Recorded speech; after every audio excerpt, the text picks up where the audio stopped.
Saya pernah jualan pulsa. Terus kemudian saya juga karena melihat dunia perkuliahan kan penuh dengan tugas-tugas. Saya membuka jasa printer. Jadi saya bukan jasa joki ya. Bukan.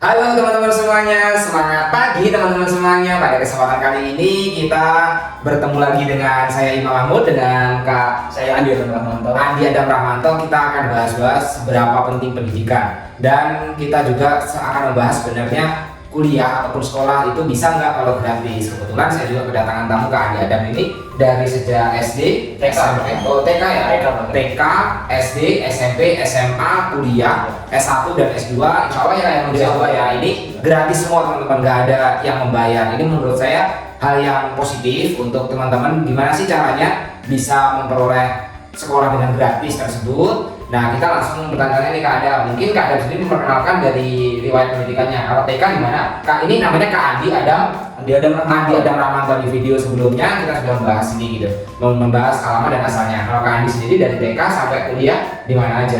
Untuk pertama saya menempuh jenjang pendidikan di TK Asia 1 Pringsewu. TK Asia 1 Pringsewu ya. Kemudian di SD Negeri 1 Pringsewu Selatan. Terus kemudian saya masuk di MTS Madrasah Sanawiyah Negeri 1 Pringsewu. Terus kemudian SMA di MAN 1 Pringsewu. Dan pendidikan terakhir saya di S1 Pendidikan Ekonomi Universitas Lampung. Dan insya Allah akan melanjutkan pendidikan di S2 di Solo, lebih tepatnya di Universitas 11 Maret insya Allah. Di Universitas 11 Maret insya Allah, karena ini baru proses mendaftar gitu ya. Tapi itu gratis semua kan? Alhamdulillah semuanya gratis. Gratis ya. Gratis itu gratis dalam artian Kak Andi mendapatkan beasiswa ya. Kalau TK itu mendapatkan beasiswa apa? Kalau TK setiap tahunnya, setiap gelombang masuk itu di TK saya ada namanya siswa yang diangkat menjadi siswa TK Asia.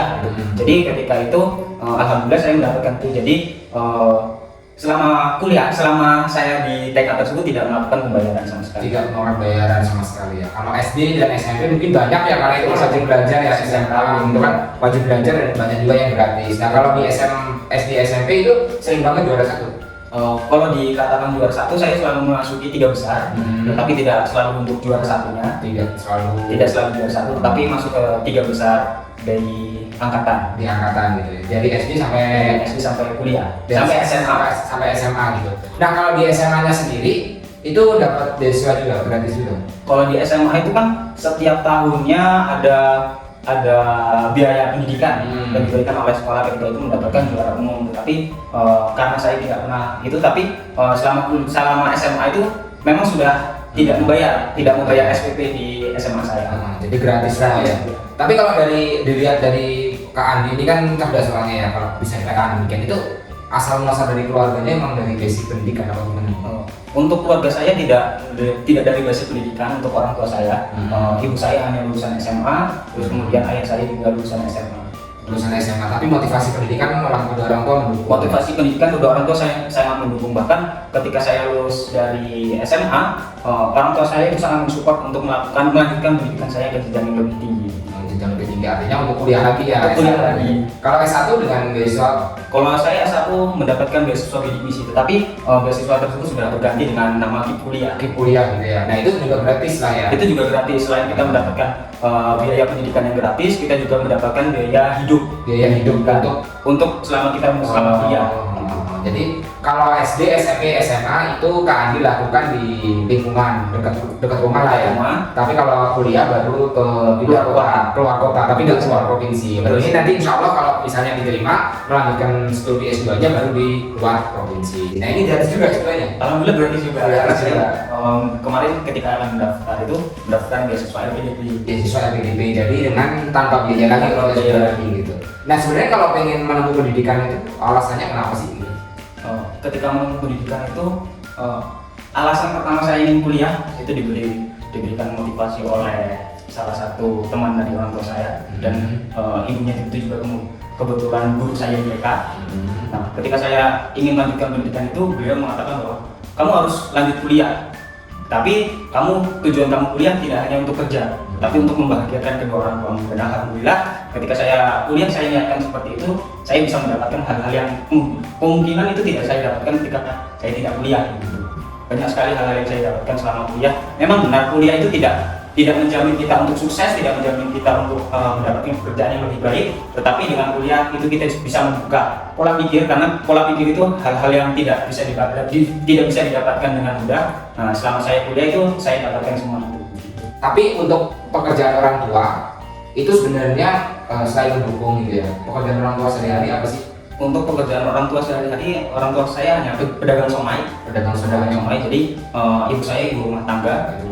Jika kita melihat secara logika, untuk pendapatan dari orang tua saya kemungkinan besar tidak bisa membiayai saya selama kuliah. Karena kan biaya kuliah banyak, ada dari biaya hidupnya, kemudian dari biaya tempat tinggal, kemudian dari biaya kuliah itu sendiri. Tapi karena keinginan dan dukungan dari orang tua, doa dari orang tua, semua itu bisa didapatkan tanpa melibatkan atau tanpa mengeluarkan uang dari orang tua sebesar pun. Tapi kalau misalnya pas waktu melamar studi, misalnya lulus SMA mau kuliah gitu, itu kan pasti orang tua mampu enggak, itu kan ada ya, misalnya penuh keraguan negeri ya. Nah itu kalau misalnya orang tua Kak Adam sendiri meyakinkan nggak? Ya udah kalau kuliah paling kalau bayar gitu. Apa kuliah aja kalian gratis apa gitu pada masanya? Untuk kuliah, karena orang tua saya pola pikir orang tua saya ketika hal itu dilakukan untuk pendidikan, insya Allah pasti akan ada jalannya sendiri. Bakal ada uang, entah itu dari mana, pasti bakal nanti ada uang sendiri. Nah, hal yang menjadi motivasi saya selama melanjutkan untuk pendidikan tinggi, ketika itu saya sedang di rumah sendirian. Kemudian ibu saya tahu mengajak saya, ayo kita coba, karena di dekat rumah saya itu ada sebuah kampus, yaitu kampus saya ada kampus. Nah di situ tuh orang tua saya mengajak ke situ. Coba kita tanya-tanya biaya kuliah di sana gitu. Kemudian ketika saya ke sana dengan orang tua saya, dengan ibu saya lebih tepatnya, di situ ternyata ada biaya-biaya yang mungkin ketika dipikir banyak gitu, karena ketika masuk ada biaya gedung, terus kemudian dari UKT-nya itu sendiri, dan itu tuh sangat jika saya pikir itu sangat mahal. Tetapi hal tersebut tidak menjadi tekanan untuk orang tua saya untuk tidak melanjutkan pendidikan tinggi. Nah seperti itu. Jadi orang tua saya sangat mendukung untuk saya kuliah. Oke. Jadi memang itu ada dorongan orang tua kalau misalnya nggak ada beasiswa, pokoknya kamu harus kuliah. Itu saudara Kandi ada berapa? Untuk saudara saya, saudara kandung itu ada satu. Ada satu. Itu kuliah juga? Tidak kuliah. Jadi Kak Andi ini menjadi role model dari keluarganya Kak Andi sendiri untuk melanjutkan pendidikan gitu ya. Nah kalau misalnya Kak Andi itu ada beasiswa itu, kalau dibilang cita-cita itu dari dulu pengen jadi apa? Kalau dulu ketika saya dari kecil ditanya tita-cita, saya ingin menjadi seorang guru, seorang pendidik. Tapi ketika saya kuliah itu hal itu menjadi lebih besar, saya ingin menjadi seorang dosen. Jadi nggak terlepas dari pendidikan juga anaknya lah ya gitu. Nah kalau misalnya pas kuliah itu selain dapat beasiswa, Kak Andi pernah nggak punya pengalaman yang sekiranya jualan atau untuk mencukupi gitu? Teman-teman misalnya pas liburan Kak Andi harus menjaga dulu, terus untuk makan harus dihemat-hemat, benar gitu. Ya, jadi selama kuliah saya pernah menjadi pedagang. Saya pernah jualan pulsa. Terus kemudian saya juga karena melihat dunia perkuliahan kan penuh dengan tugas-tugas. Saya membuka jasa print. Jadi, tapi bukan jasa joki ya? Bukan. Jadi teman-teman saya ketika mengumpulkan tugas itu, kan saya ketua kelasnya. Nah, kemudian teman-teman itu mengumpulkan file tugasnya ke saya. Jadi saya tinggal nge-print, nanti saya serahkan kepada dosennya. Itu untuk mencukupi tadi, mencukupi tambahan biaya. Udah kan kadang beasiswa juga ada biaya tambahan kan ya, itu nanti mungkin ketika harus studi itu atau ke luar kota gitu kan ya.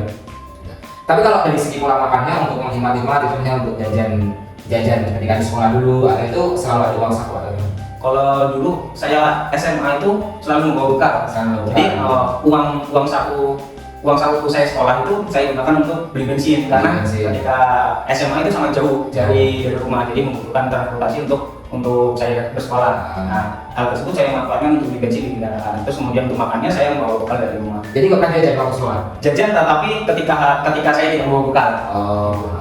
Tapi kalau pas kuliah jajan lah ya? Kalau pas kuliah jajan. Jadi saya melakukan, jadi saya masak nasi. Terus kemudian sayurnya karena di kosan tidak ada ongkos, jadi sayurnya beli. Sayurnya beli. Kalau sehari berapa kisaran biaya hidupnya? Kalau sehari paling banyak 15.000. 15.000. Kalau paling sedikit Kalau paling sedikit, Pernah nggak sehari misalnya masak sendiri lah ya, bukan kalau misalnya kita organisasi kan dapat snack-snack lagi lainnya lah ya. Nah, kalau misalnya masak sendiri itu sehari dapat habis berapa ya? kalau sehari 5.000, karena saya pernah, karena kan di hari tersebut saya puasa, jadi kan hari itu cuma beli makan untuk buka puasa doang. Berarti ini ya, selain kita berhemat juga kita berikhtiar lah ya sama dalam puasa. Jadi puasa itu niatnya berarti untuk berhemat juga ya.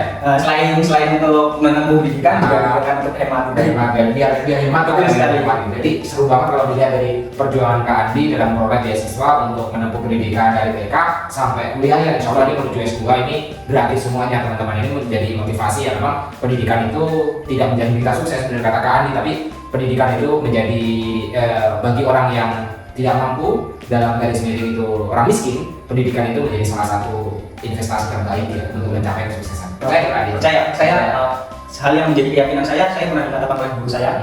Jadi ketika saya ingin suatu apapun, tak terkecuali itu pendidikan, beliau mengatakan seperti ini, tidak ada hal yang mudah tetapi tidak ada yang tidak mungkin. Jadi ketika kita sudah berikhtiar, sudah bersungguh-sungguh, hal itu mungkin akan bisa dapat. Jadi memang dari dulu obsesinya Kak Andi untuk menempuh pendidikan yang cukup baik dengan ada di dalam pergaulan gitu ya. Tapi Kak Andi nggak pernah nakal ya, Kak? Lulus sekolah itu nggak pernah. Untuk bolos sekolah, alhamdulillah saya tidak pernah. Bahkan selama kuliah saya pernah terlambat itu hanya 2 kali. Selama kuliah selama 3 tahun, 4 tahun, 3 tahun 8 bulan itu saya terlambat kan hanya 2 kali. 2 kali. Sebenarnya itu juga tidak dikatakan terlambat karena saya datang sebelum waktunya, tetapi bagi saya terlambat itu ketika saya masuk dosen itu sudah ada di dalam kelas. Oh iya, itu bisa dikatakan Kak Andi terlambat ya. Sangat seru sekali kalau dilihat dari perjalanan Kak Andi dalam pendidikan. Mungkin Kak Andi bisa memberikan pesan dan pesan untuk teman-teman yang menonton video ini, barangkali dari segi ekonomi juga tidak jauh beda kan ya dengan Kak Andi, dengan saya gitu kan ya. Untuk teman-teman yang menempuh pendidikan yang dengan keterbatasan ekonomi, tips dari Kak Andi apa yang pesan-pesannya? Lakukan hal itu dengan maksimal. Lakukan ketika kalian melakukan hal tersebut dengan maksimal, maka hal besar akan menghampiri kalian. Oke, sangat keren sekali Kak Andi.